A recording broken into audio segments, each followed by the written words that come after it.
दार सगळं चोरून तुमचं आयुष्य चोरतायत, तुमचं सुख त्यांनी चोरलेलं आहे, तुमचं समाधान त्यांनी चोरलेलं आहे. आणि त्या चोरांनी आपली जुनी निशाणी घेतलेली आहे.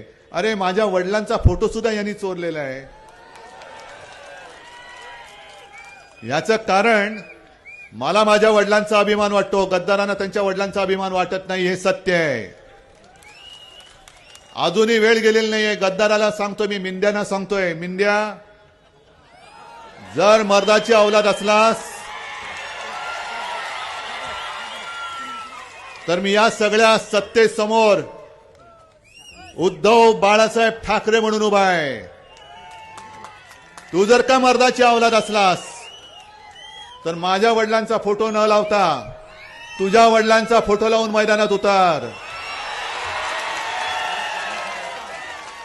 आणि मग शिवसेना कोणाची हे जनतेला ठरवू द्या.